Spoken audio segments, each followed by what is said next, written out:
I'm not going to allow myself to be further humiliated in order to be confirmed. I am here specifically to respond to allegations of sex harassment in the workplace. I am not here to be further humiliated by this committee or anyone else, or to put my private life on display for prurient interests or other reasons.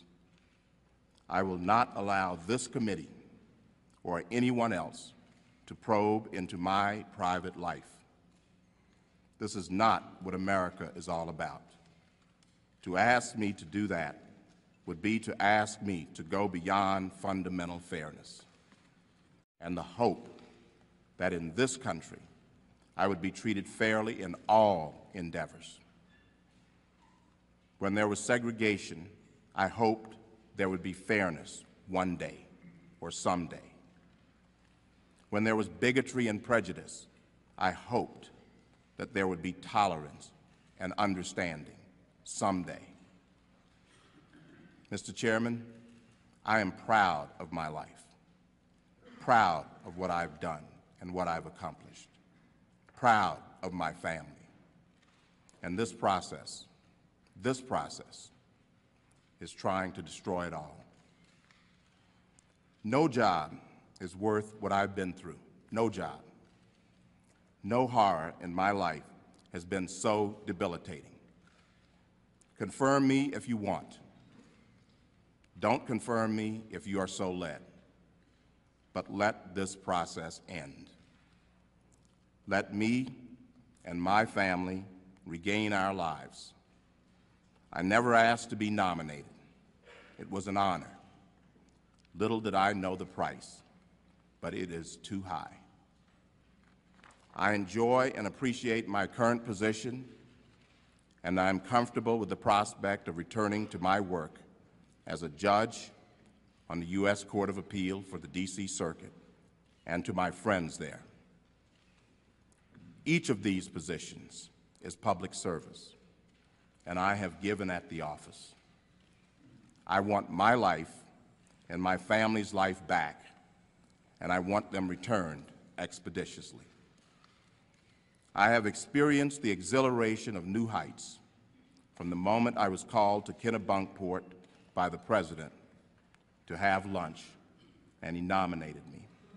That was the high point. At that time, I was told eye to eye that, Clarence, you made it this far on merit. The rest is going to be politics, and it surely has been. Wow. And Justice Clarence Thomas succeeded these allegations. The Senate confirmed Justice Thomas by a vote of 52 to 48 and is currently serving on the Supreme Court. Judge Clarence Thomas is an American lawyer who serves as an Associate Justice of the Supreme Court nominated by George H.W. Bush to take the place of Judge Thurgood Marshall, and has served us since 1991. Can't touch this. Yeah, that was actually the song that was playing in 1991. After succeeding Judge Thurgood Marshall, Judge Thomas has been a Senior Associate Justice, the longest serving member of the court, with a tenure of 30 years plus 107 days today as I record February 7, 2022. When I think of Clarence Thomas, I think of perseverance, leadership, and the American dream. I envision an underprivileged young man with a drive and determination to overcome every obstacle in his way. Of what it might mean, what it could mean, as opposed to what it may have turned out to mean. You know, my grandfather was an interesting man. He, of course, dominated our lives. And he felt that as these rights were vindicated, that we had an obligation to measure up, to use them. I'll give you a separate example. When the Savannah Public Library finally desegregated and we were allowed to go to the main library, his point was that we were obligated to use it.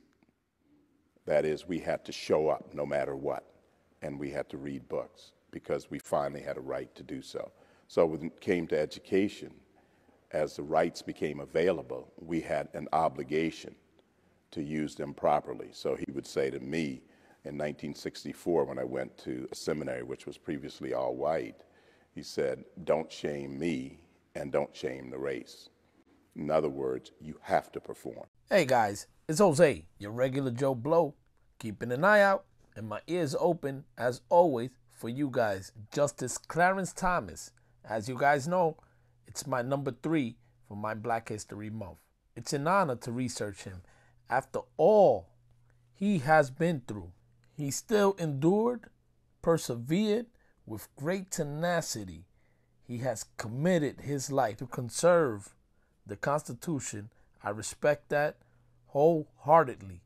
Let's dive in to some interviews with him, from his adversities to lectures. Fair use. You may not think they're as smart as you are, but assume they can go to somebody as smart as the advocate. I think there have been a few times since I have been there when people have been, quote, less than candid with the court. Really? That becomes a topic of conversation at lunch. Less than candid with the court. There is no advocate who wants the court to say he or she has been less than candid with the court. You're done. You're done. People are looking at you askance from then on. I think you come up, you're honest, you're thorough in your work, and you're candid, you're honest. I think that for advocacy before the court, I think it requires a certain flexibility, because you're going to get pummeled. I don't know how people do it these days, but I think you're going to get pulled back and forth. So there's a certain flexibility, but I think the candor and the honesty and the thoroughness are far more important.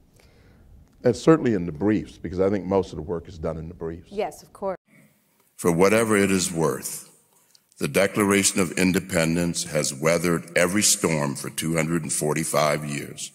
It birthed the great nation, it abolished the sin of slavery, and it endeavored to address its effects. While we have failed the Declaration time and again, and the ideals of the Declaration time and again, I know of no time when the ideals have failed us. Justice Thomas, thank you for being with us on Explorations in Black Leadership. Well, thank you. I want to begin with a question about Brown v. Board. I know it was decided the year before you entered elementary school, but did you have some sense that this was a big deal? Well, not at the time. The big deal was learning the multiplication table and how to add, those sorts of things. But as the years went on, particularly 56, 57, you got a sense of it because there was quite a bit of talk about it. My grandfather was very involved with the NAACP, for example, so you heard that. You also heard, or as I mentioned and when I wrote my memoirs, that we saw the impeach Earl Warren signs along Highway 17 going to Liberty County. And I always wondered who this Earl Warren was. And later on, of course, I would figure it out that it was the Chief Justice of the United States, and he was in trouble in part because of Brown. I guess there's no way I could say, did you ever think that you'd be sitting in the building where Earl Warren worked? Well, not only didn't I think of that, I didn't think that I would ever see the building where he worked. Wow, wow, wow, wow. No matter what, keep moving forward. That's the message I got. Perseverance always pays off. Good always pays off at the end. It always prevails. Your Honor, it's an honor to salute you, sir. Thank you for your continued service. Stay tuned, guys, for my number 4. As always, I'll keep an eye out and my ears open to bring you my best. Stay free. It ain't hard to tell. I excel, then prevail.